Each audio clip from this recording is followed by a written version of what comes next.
Terima kasih Anda masih bersama kami di Kompas Petang. Saya Cynthia Rompas. Saudara, sebuah ledakan terlihat di Chabahar, Iran setelah militer AS melancarkan serangan baru terhadap Iran. Rekaman yang dipublikasikan Presiden Amerika Serikat Donald Trump di Truth Social yang menunjukkan ledakan dahsyat diikuti oleh suara dentuman.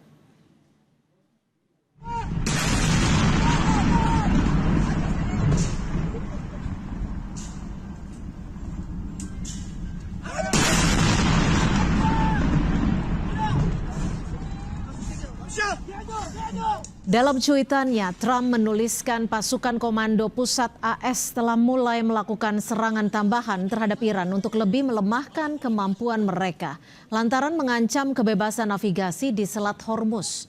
Amerika Serikat meminta pertanggungjawaban Iran atas agresi yang tidak beralasan baru-baru ini terhadap pelayaran komersial dan awak sipil yang bebas berlayar di jalur air internasional yang vital. Tanggal pengambilan rekaman tersebut tidak dapat diverifikasi secara independen. Sebelumnya, Saudara, Trump juga mengumumkan bahwa gencatan senjata telah berakhir.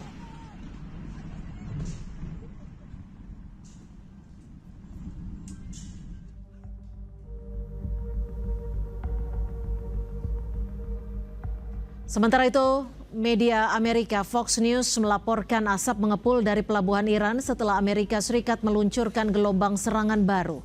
Serangan-serangan itu dilakukan usai Komando Pusat AS menyatakan bahwa mereka menargetkan Iran sebagai respons terhadap serangan ke kapal-kapal kargo di Selat Hormuz.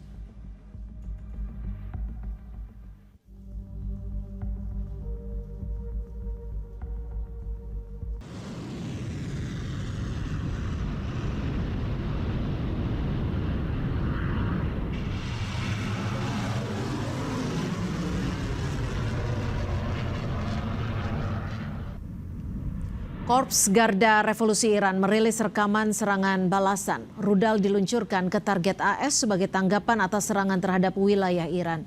IRGC menuliskan respon atas nama para pembela ekonomi, pelabuhan Iran dan pelabuhan Syahid Rajai di Bandara Abbas.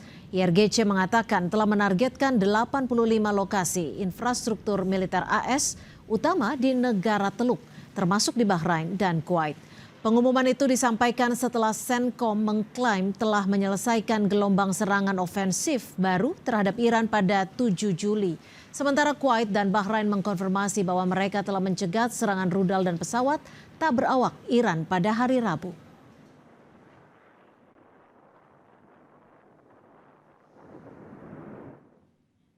Presiden Donald Trump mengklaim Amerika Serikat sudah menang secara militer setelah melancarkan serangan lebih lanjut terhadap Iran pada hari Kamis.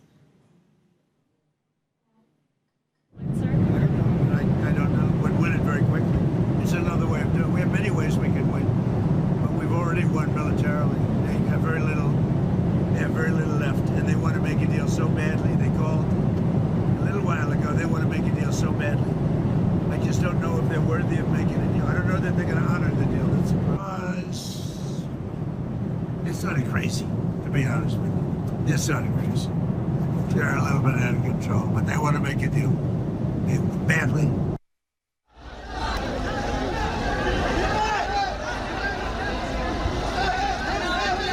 Warga Irak menghadiri prosesi pemakaman mendiang mantan pemimpin tertinggi Iran Ali Khamenei di kota suci Najaf pada hari Rabu waktu setempat. Warga mengiringi truk yang membawa peti jenazah Khamenei bersama dengan beberapa anggota keluarganya. Pelayat yang memenuhi jalanan kota Najaf juga mengibarkan bendera Irak dan Iran sebagai bentuk penghormatan terakhir. Media Irak melaporkan upacara pemakaman di Najaf berakhir setelah peti jenazah Khamenei tiba di tempat suci Imam Ali bin Abi Thalib.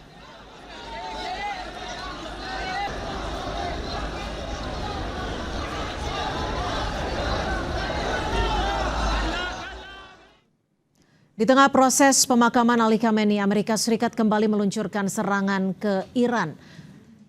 Sejauh mana eskalasi serangan Amerika Serikat dan apakah akan ada pembalasan dari Iran atas serangan ini?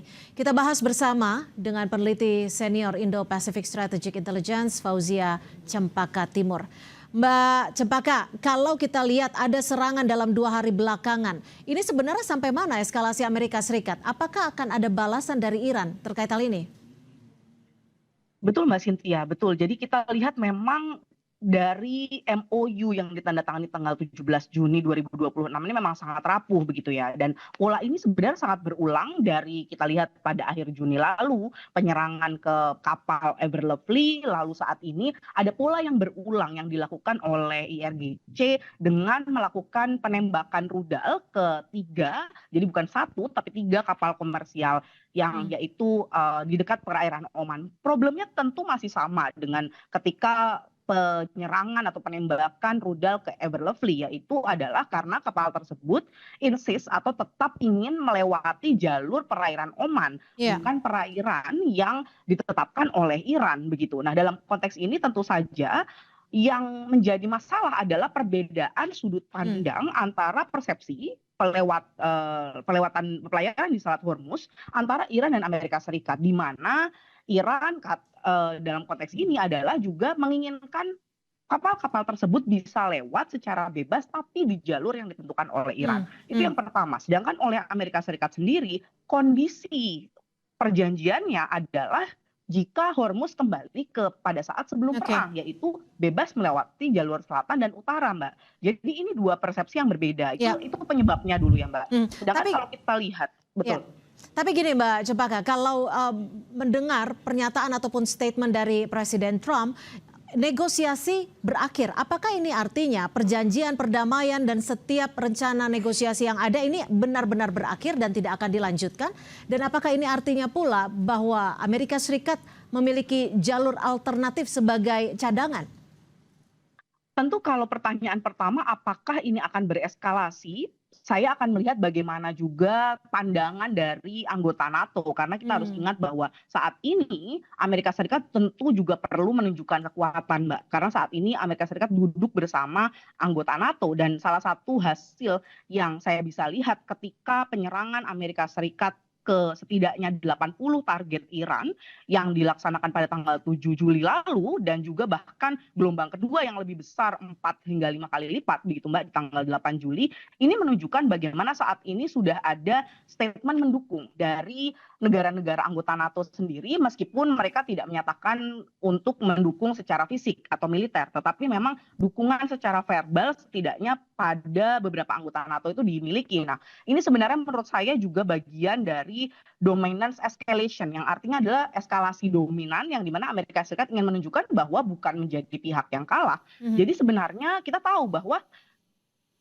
MOU yang ditandatangani 17 Juni ini masih punya waktu 60 hari, Mbak. Nah, jadi bukan pola yang finish atau pola yang selesai dan definite begitu. Jadi mungkin saja jika terjadi eskalasi. Apalagi kita juga mengingat bahwa Iran sendiri memiliki pola yang retaliasi begitu. Jadi ketika diserang dia akan menyerang balik. Nah, gini Mbak Cempaka, ini kan prosesi pemakaman Ali Khamenei juga berlangsung. Ketika prosesi pemakaman ini selesai dilakukan, apakah ini artinya Iran akan melakukan serangan balik? Dan jika pun iya, negara mana yang akan pertama kali diserang Iran? Betul Mbak, saya sangat khawatir melihat eskalasi ini akan semakin meninggi begitu ya, terlebih karena salah satu target yang tadi saya sampaikan berhasil diserang oleh Amerika Serikat, bahkan melumpuhkan layanan kereta penumpang yang mengangkut peziarah yang menuju kepada pemakaman Khamenei begitu. Dan ini tentu tidak akan didiamkan begitu ya oleh IRGC begitu. Dan bahkan juga kita melihat ada pengalihan penumpang begitu yang jumlahnya sangat besar hingga 10 diperkirakan sekitar 8 hingga 10 juta orang yang hadir begitu. Jadi ini tentu saja sangat berbahaya untuk melihat eskalasi. Tadi pertanyaan Mbak Cynthia terkait mana saja yang mungkin diserang, tentu kita akan melihat yang paling pertama sangat rentan untuk diserang adalah tentu saja military base atau basis-basis militer, aset militer Amerika Serikat yang masih berada di negara Teluk, misalnya di Qatar dan juga Bahrain. Ini yang menurut saya akan menjadi sangat berbahaya untuk kedua belah pihak. Dan namun Mbak, mungkin satu poin yang juga cukup penting adalah bahwa Qatar sampai saat ini masih terus menjadi pihak yang menjadi mediator. Nah, ini tentu akan sangat kontraproduktif dan bahkan bisa meruntuhkan seluruh struktur perjanjian kesepakatan gencatan senjata yang dimiliki Iran dan Amerika Serikat. Baik, terima kasih atas perspektif Anda, peneliti senior Indo-Pacific Strategic Intelligence Fauzia Cempaka Timur. Selamat sore, Mbak Cempaka. Bang